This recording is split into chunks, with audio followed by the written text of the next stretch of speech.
안녕하십니까, 웃자입니다. 2025년 11월 13일 아침까지 확인한 세상 돌아가는 얘기입니다. 들어가기 앞서 구독, 좋아요, 회원가입 감사합니다. 그럼 뉴스 보시죠.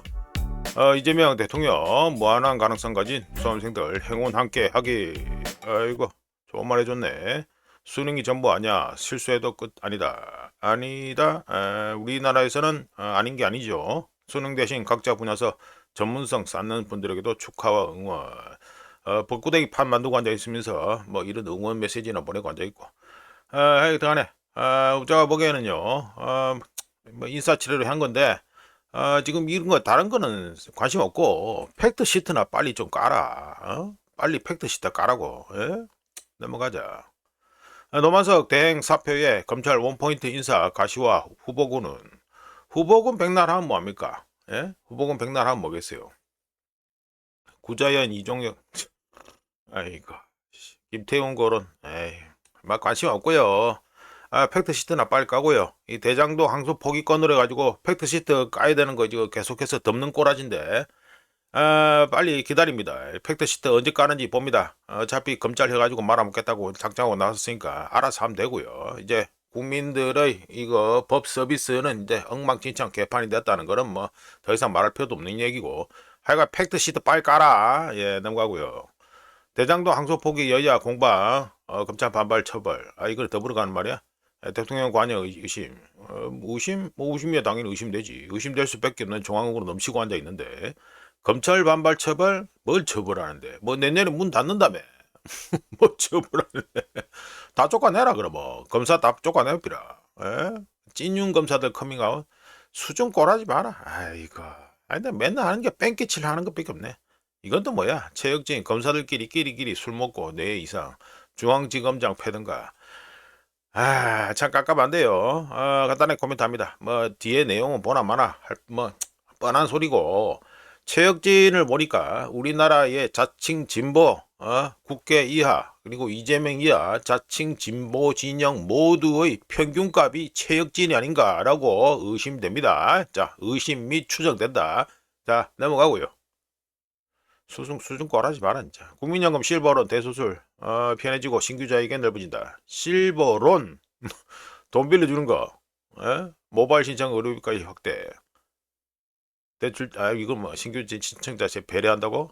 이거 뭐 이거는 간단하게 말해서 뭐 편의성 평평성이 있다고 소리하고 하는데, 간단하게 코멘트해서 그거 아닙니까? 내가 내 돈을 내어 가지고 돈을 갖다가 넣어놨는데 내가 필요해서 내가 낸 돈을 갖다가 대출을 받아 가지고 이자를 주면서까지 가지고 대출을 받아 가지고 써야 된다 이 말이죠. 이게 무슨 꼬라지입니까? 예? 무슨 꼬라지입니까 이게? 예? 내가 내 돈 내고 내가 낸 돈을 가지고 내가 대출을 받아가지고 국민연금 돈놀이 하는데 도움을 준다. 정말 기똥차다 진짜. 아이고 내 참. 넘어가자. GPU 수십만 장 확보해도 네트워크 예산 절반으로. 그렇지. 호텔 경제학 나왔네. 예? 피지컬 AI 필요한 5G A 테스트 베드 예산은 44% 감산. 삭감이네. 뭐 거의 뭐 반동안에 납했는데 이적은 GPU만으로는 피지컬 AI 한 개 네트워크가 열세다. 우리가 AI 관련해 가지고 계속해서 안 좋은 소리 하고 있는데, 우리나라가 엔비디아로부터 GPU 26만 장을 공급받기로 하면서 피지컬 AI 광국으로 발돋움을 시도하고 있는 가운데 기반이 되는 네트워크 기술 관련 예산은 당초 계획보다 절반가량 축소 편성된 것으로 바뀌었다. 호텔 경제야. 호텔 경제학 한번 보여주고 가야죠.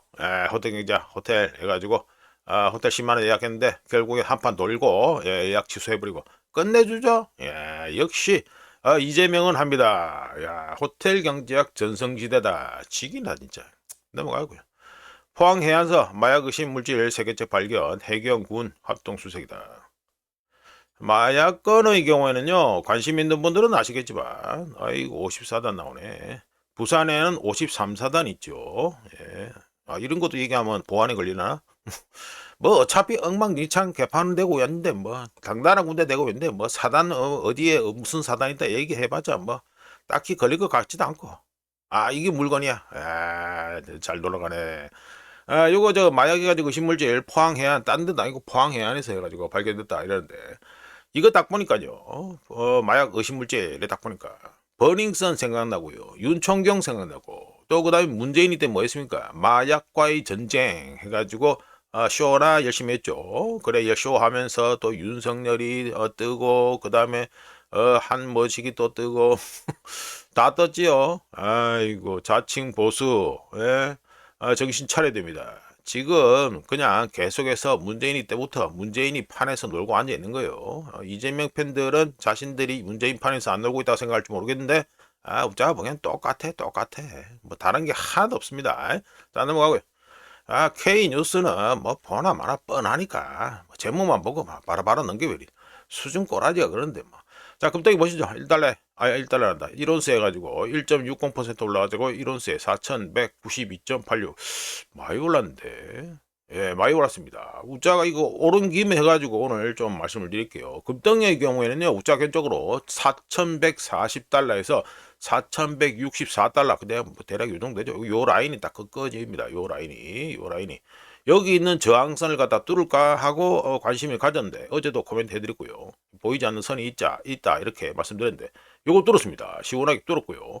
4200달러까지 위협하고 있다 이래 되는데 우짜 견적으로 금덩이 값이 4200달러를 벌써 뚫는다 이러면은 조금 실망합니다. 우짜견 쪽으로 좀 실망할 거다 이렇게 말씀드립니다. 왜?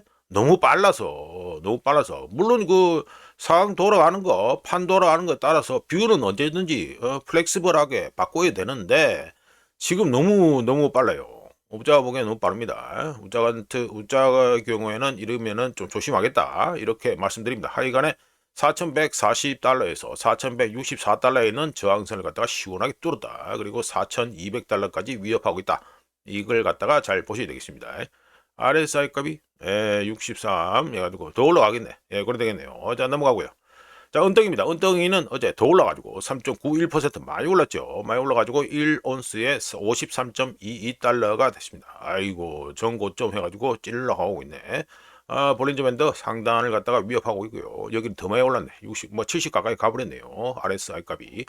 은덩이도 이리 올랐으니까 좀 말씀드립니다. 우짜견 쪽으로 은덩이의 경우 1온스에 53.50달러까지 상승한 후에 대략 한 3에서 4주, 한 달 정도 횡보세를 보인다. 이러면 빠르면 12월 초부터 해가지고 올타임 하이를 갖다가 경신할 것으로 예상해 봅니다. 근데 이것도 지금 빠릅니다. 많이 빠릅니다. 우짜견 쪽으로는 빨라도 12월 그리고 늦어도 1월부터 새로운 위클리 사이클에 들어갈 거라고 했는데 지금 너무 빠릅니다. 이게 너무 빠르다. 이거는 우짜견 쪽으로 의견 제시하고요. 넘어가고 달러 인덱스는 어제 해가지고 뭐 어제라 그렇고 하여튼간에 뭐 아침 7시 해가지고 캡처했는데 0.07% 어제 미국장 끝나는 시간에 해가지고 99.516 해가지고 됐습니다. 그냥 뭐 찔끔 상승했죠. 여전히 22평선 위에서 놀고 있고 52평선은 끌려서 계속 올라가고 있고 야 202평선이 이제 100이네요.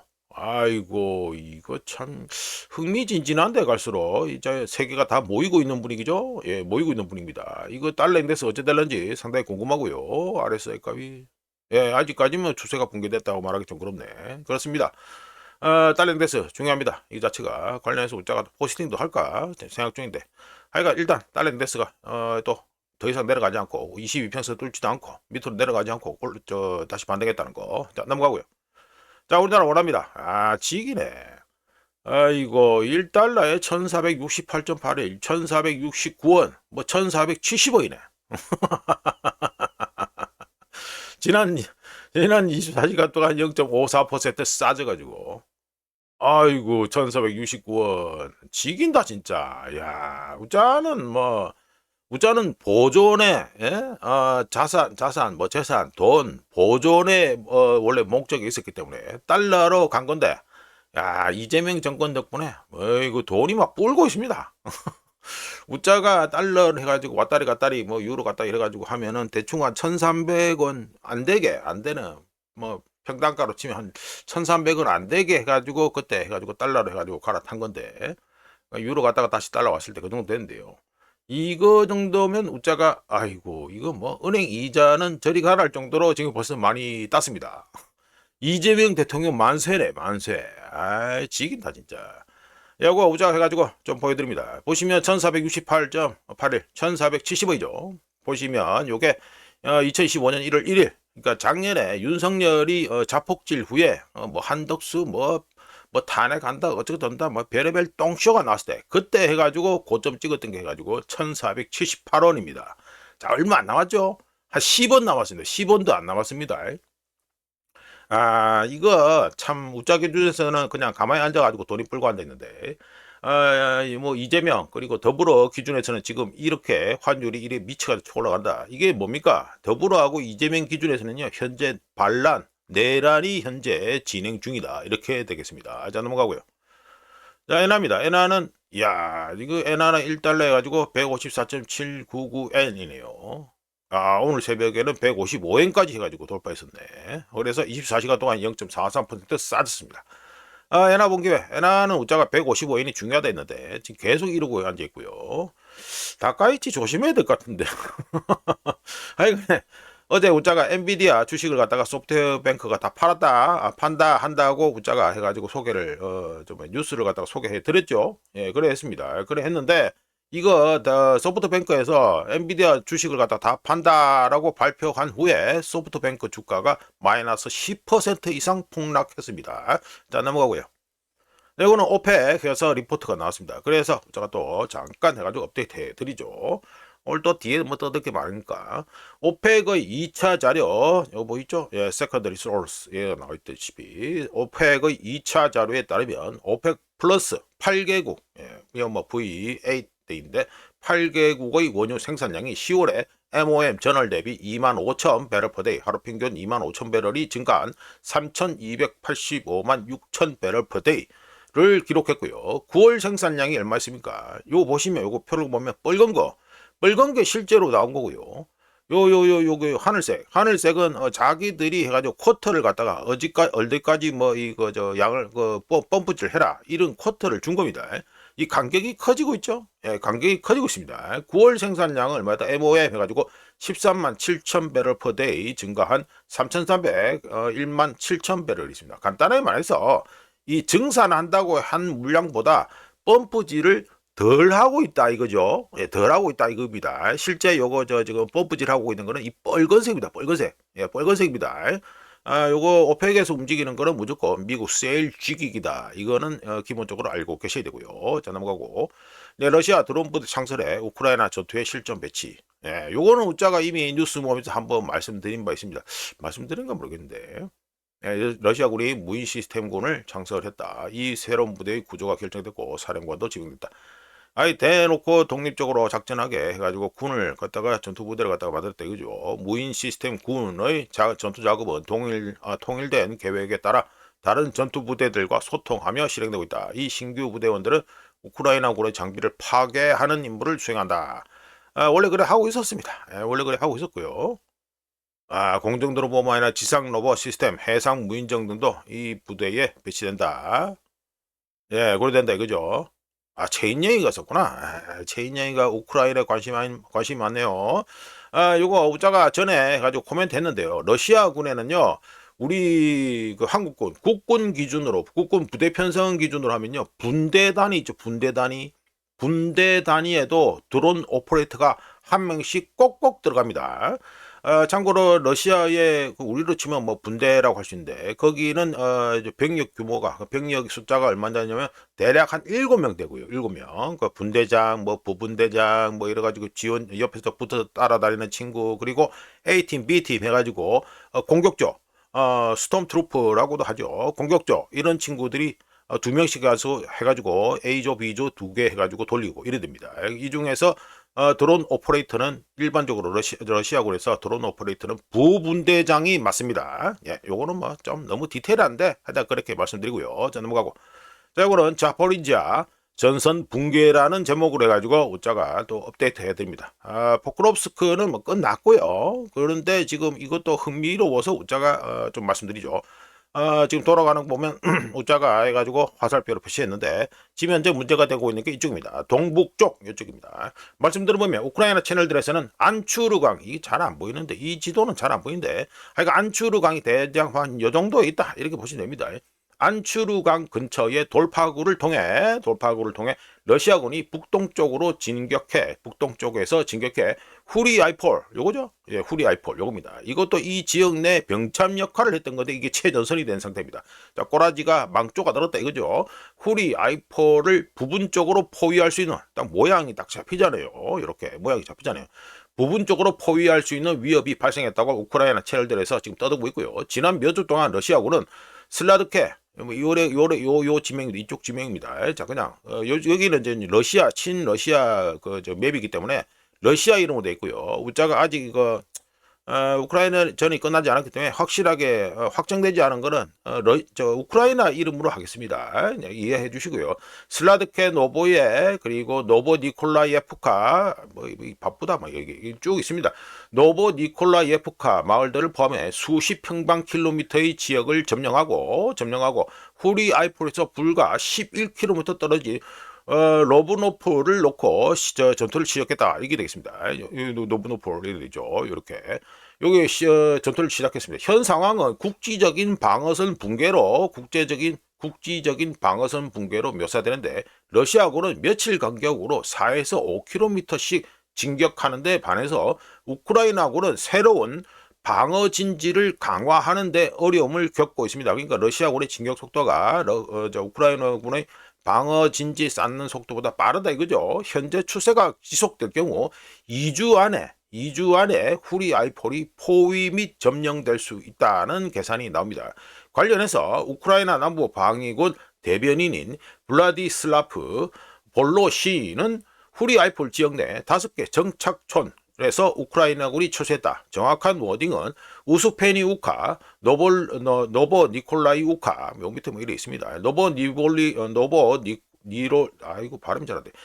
니콜라이 우카에서 우크라이나군이 완전 철수했고 아볼로 포베를 비롯한 서너 군데에서 치열한 전투가 계속되고 있다고 하면서 방어 작전은 계속되고 있고 전선은 여전히 억수로 역동적이다라고 했습니다.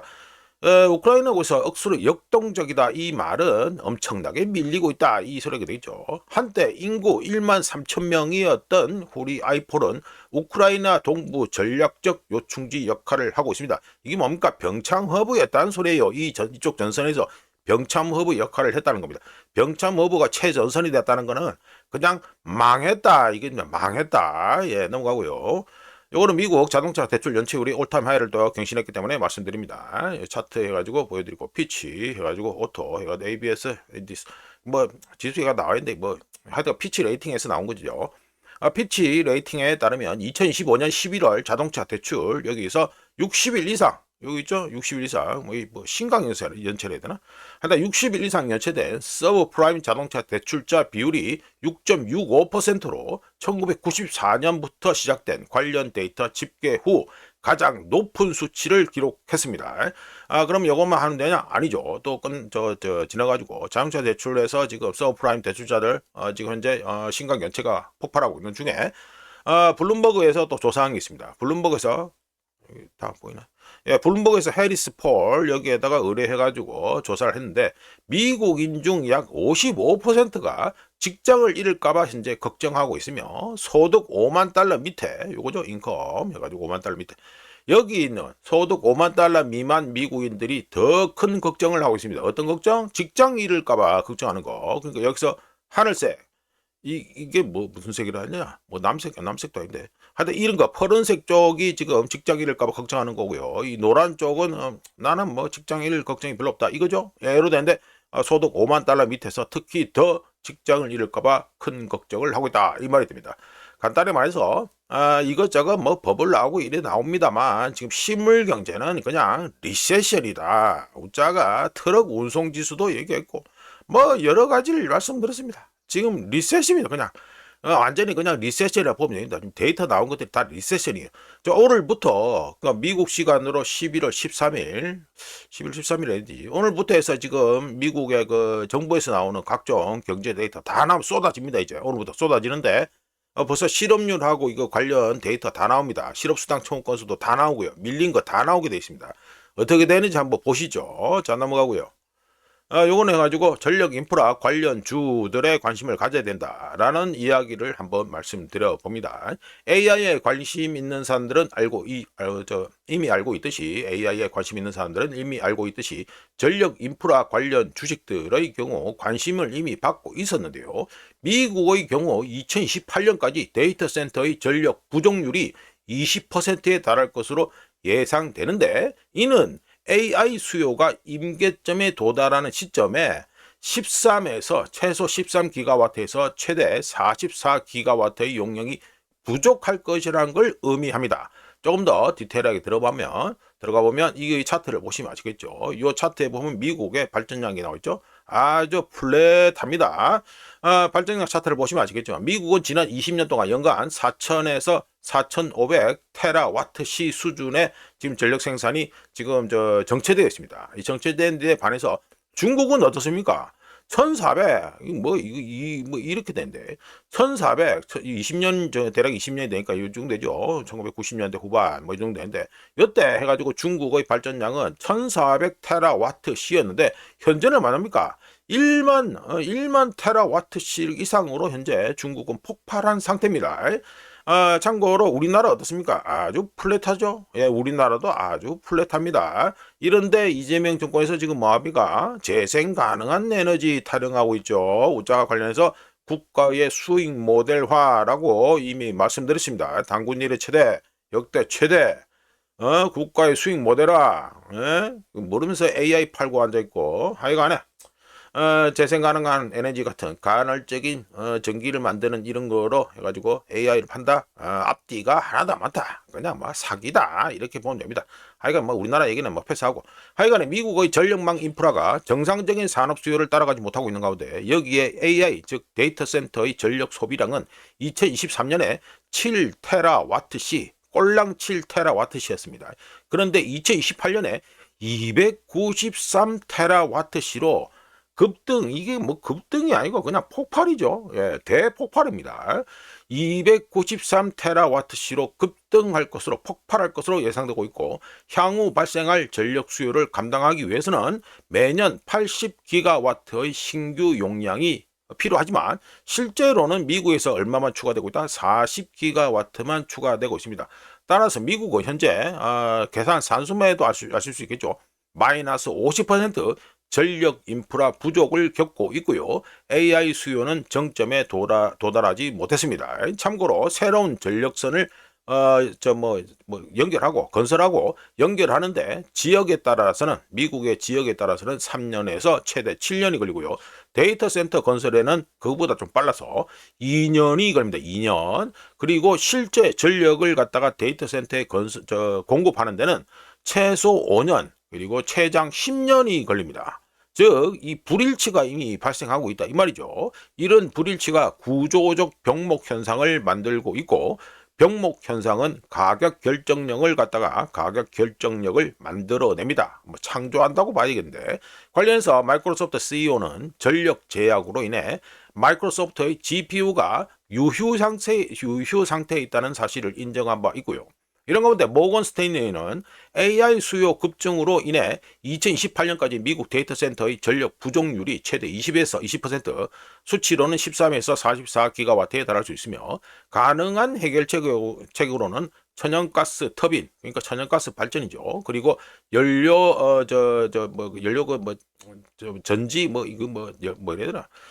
전기를 갖다가 저장해 놓는 거 있죠. 그 시설 말합니다. 전지, 그리고 소규모 핵 발전. 그러니까 요게 SMR이죠. 소형 모듈 원전, 소형 모듈 핵 발전. 이 사업이 있다. 이렇게 아주 책에 한 3개. 이렇게 전지, 그리고 천연가스 발전, 그리고 소규모 SMR 발전, 이렇게 3가지를 갖다가 가능한 해결책으로 제시했습니다. 근데 이들 3개를 모두 합치면 최대 40기가와트의 전력 공급이 가능할 수 있다. 이렇게 추산되는데요. 추가로 현재 무슨 꼴이 벌어지고 있냐면, 비트코인 채굴 업체들이 AI 컴퓨팅을 위해 자신들의 부지를 갖다가 재활용하고 있으며, 네오 클라우드 파트너십과 이것도 이거 경제 용어인데 이거 다 얘기하긴 그렇고 설명 다 하긴 그렇고요. 하여간 네오 클라우드 파트너십이라고 기억하고 계시면 됩니다. 네오 클라우드 파트너십과 장기 전력 쉘, 전기 공급하는 거죠. 전력 쉘 임대와 같은 새로운 모델이 높은 가치 잠재력을 제공한다고 모건 스탠리에서 지적했습니다. 모건 스탠리의 예상에 요거에 사람들은 만약 주식이나 이런 거 해가지고 관심 있는 분들은 기회가 숨어 있는데, 모건 스탠리의 계산에 따르면 차세대 AI 렉 서버죠. 렉 서버, 데이터 센터에 들어가는 렉 서버 이겁니다. 차세대 AI 렉용으로 설계된 전력 장비가 2027년까지 프리미엄이 10배가 붙어가지고 거래될 것으로 예상되고요. 와트당 가치는 2배로 증가할 것으로 예상됩니다. 그리고 말씀드린 것처럼 비트코인 채굴 업체들은 자신들의 운영 방식을 AI 컴퓨팅 허브로 이미 전환하고 있었고요. 장기 전력셀 임대를 통해서 네오클라우드 파트너십이 새로운 가치 모델로 떠오르고 있기도 합니다. 따라서 실질적인 자금, AI 관련 실질적인 자금은 전력 인프라 업체, 그리고 원자로 또는 핵발전 개발 업체, 그리고 기존 전력망 자산이나 고전압 장비 제조를 보유한 관련 기업들에게 투자되고 있으며, 하이퍼스케일러, 그러니까 마이크로소프트, 구글, 메타 등등 이거죠. 오라클, 하이퍼스케일러들은 전력 부족에 더 많은 자금을 투자할 것이 분명합니다. 자, 이런 가운데 미국의 또 핵발전 관련해서 차트 하나 보여드리죠. 몇 분이야? 벌써 26분이야. 빠르게 말씀드리죠. 미국이 2025년까지 해가지고 원자력하고 발전해가지고 3,500억 달러를 갖다 투자할 거다. 이거 앞으로 해가지고 계속 나오는 겁니다. 2025년에 아니고 2050년까지 해가지고 핵발전 또는 원자력 발전에 3,500억 달러를 갖다가 투자할 것이다. 이게 되겠습니다. 이게 블룸버그 차트인데 이래 됩니다. 돈을 어마어마하게 쏟아본다 이 말이 되죠. 자, 이런 가운데 우리나라는 재생에너지 잘난 간헐적으로 전기를 만드는 재생가능 에너지를 갖다가 팔면서 AI를 갖다가 어찌하겠다라고 떠들고 앉아 있고, GPU 몇만 장, 수십만 장, 20몇만 장 해가지고 하는데 관련 예상은 반동간이 나고 앞뒤가 하나도 안 맞다. 네, 넘어가고, 네, 요거는 어쩌가 시간이 부족할까 싶어가지고, 추가를 했는데, 이게 좀 시간이 애매하게 됐습니다. 빠르게 말씀드리죠. 초강력 태양 플레이어 발생, 이랬는데, 요거에 지금, 미국 쪽에서는 이미 해가지고, 여러 가지 지금 문제가, 대서양 쪽하고 아프리카 이쪽 해가지고 지금 이미 한방 두들기가 맞는 상태입니다.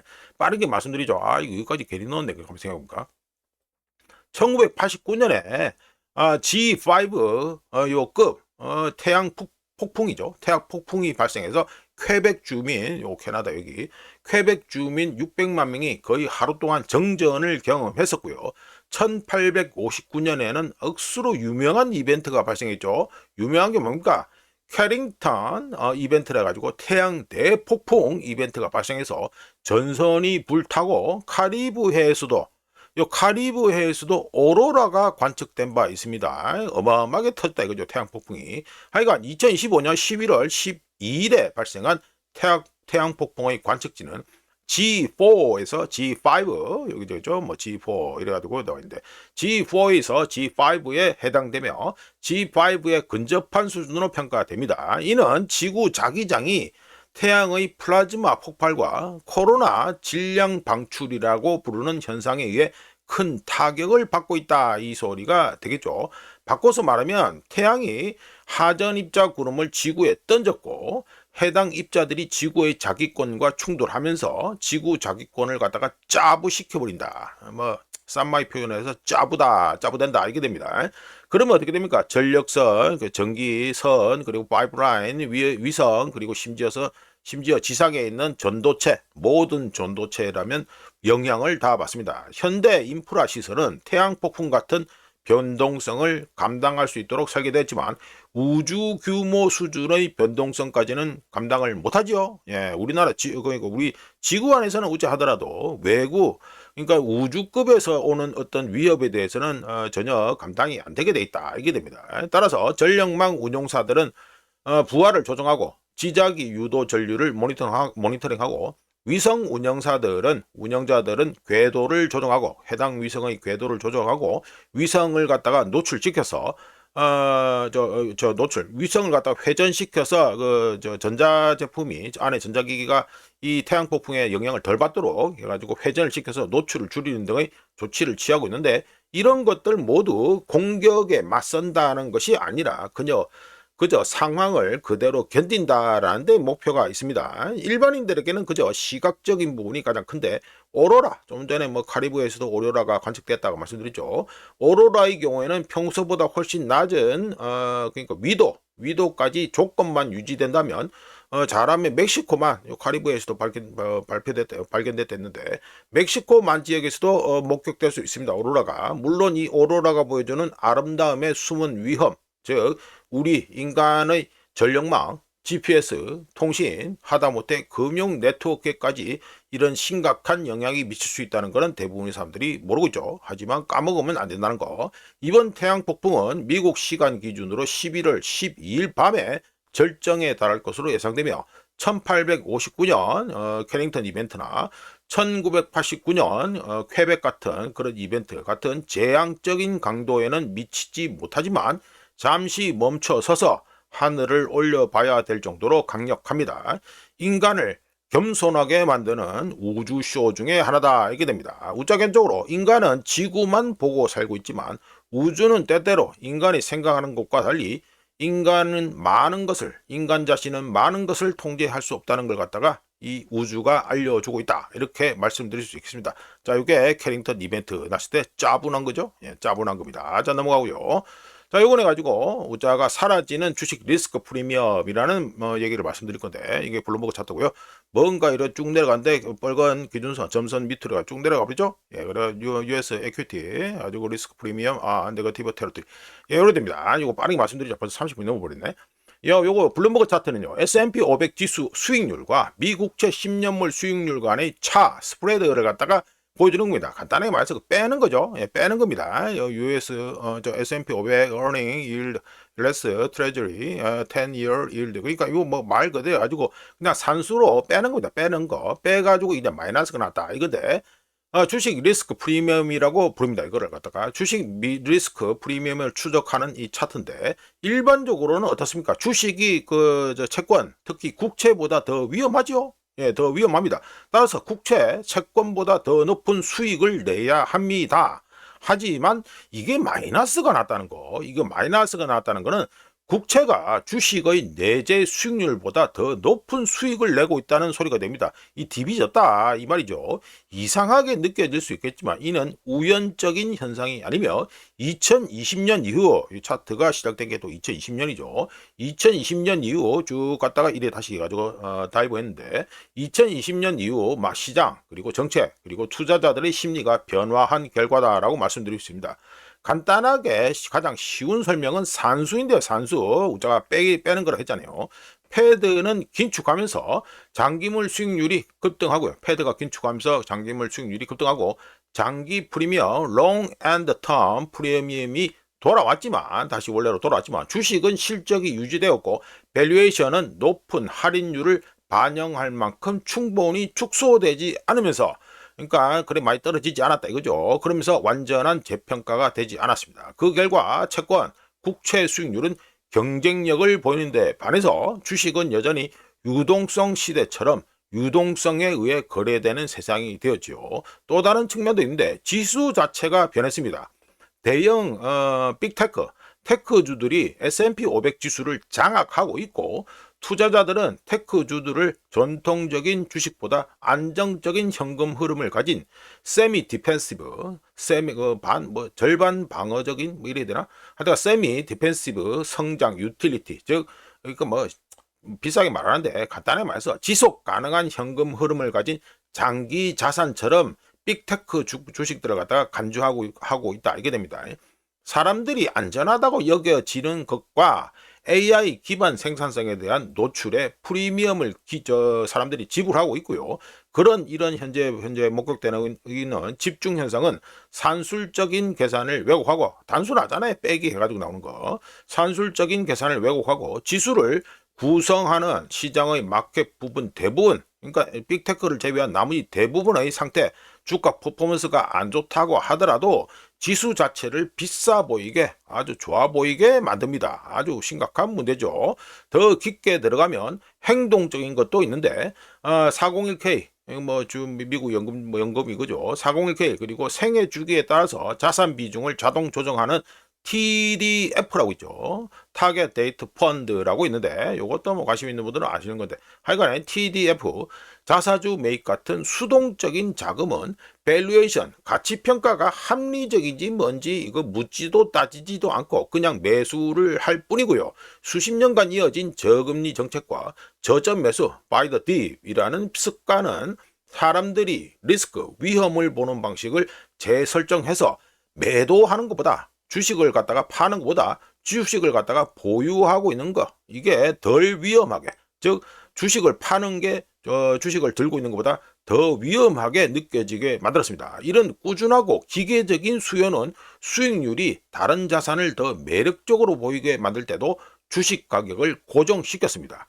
간단하게 말해서 흐름과 습관이 무섭다는 소리죠. 한편 안전한 것이라고 부르는 것들의 방정식이 더 이상 단순하지 않다는 문제도 있는데 대표적으로 국채가 되겠죠. 2022년 이후 투자자들은 국채가 테크주, 기술주 이것처럼 변동할 수 있다는 걸 알게 되었습니다. 2022년 이후 듀레이션 위험, 인플레이션 위험, 재정 공급에 대한 우려는 이제 채권, 국채 자체의 불확실성을 의미하고 있으며 국채가 완벽하게 안전하다고 느껴지지 않는다면 투자자들이 주식에서 요구하는 추가 보상도 자연스럽게 줄어들 수밖에 없죠.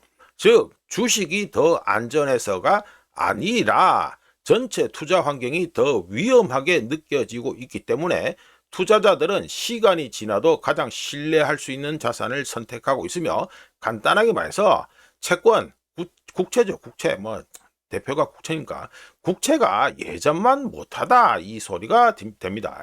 지금까지 말씀드린 환경에서는 아주 플랫하거나 마이너스인 주식 리스크 프리미엄이 사람들의 예상보다 이 현상이 사람들의 예상보다 오래 지속될 가능성이 높다라고 우짜견적으로 보는데요. 이거는 주식이 싸서가 아니라 현재 환경이 경기 사이클 후반 유동성 관리 경제의 모습이기 때문입니다. 채권은 수익률이 있고 현재 주식은 내러티브, AI 붐 같은 내러티브가 있죠. 서사가 있습니다. 둘 다 구조적 자금 흐름과 정책 유연성에 의해 2025년 현재 뒷받침되고 있다. 이렇게 평가할 수 있습니다. 하지만 웃자든지 국방부 시계는 돌지요. 돌기 때문에 결국에는 정상화가 될 수밖에 없는데 예상되는 정상화는 주식시장의 리셋보다는 성장 둔화, 인플레이션 안정, 그러니까 인플레이션이 디플레이션처럼 해가지고 완전히 폭락한다 이게 아니고 그냥 안정된다, 쿨해진다 이렇게 인플레이션 성장 둔화와 인플레이션 안정에 따라 금리가 하락하는 채권 시장, 국채 시장에서 발생할 가능성이 높습니다. 어떤 게 정상화가 말이죠. 현재 목격되는 모습은 지난 15년 동안 중앙은행, 패드 같은 중앙은행을 신뢰하고 희소성을 강점으로 여기며 밸류에이션, 가치평가보다는 노출, 엑스포저를 중시하도록 훈련된 시장의 당연한 결과다라고 볼 수 있습니다. 주식 리스크 프리미엄은 사라지지 않았고 그저 새로운 뭔가로 진화했을 뿐인데 어떤 거로 진화했을까요? 사람들의 신념, 그리고 사람들의 습관, 그리고 유동성이 우리들을 갖다가 손해를 보더라도 원래 자리로 되돌려 놓을 것이라는 믿음 사이에서 있는 불안한 균형 불안한 균형 이걸로 해가지고 진화했다 이렇게 평가할 수 있습니다. 자 이렇게 해서 2025년 11월 13일 아침까지 확인한 세상 돌아가는 얘기입니다. 구독, 좋아요, 회원가입 감사합니다. 내일 또 찾아뵙겠습니다.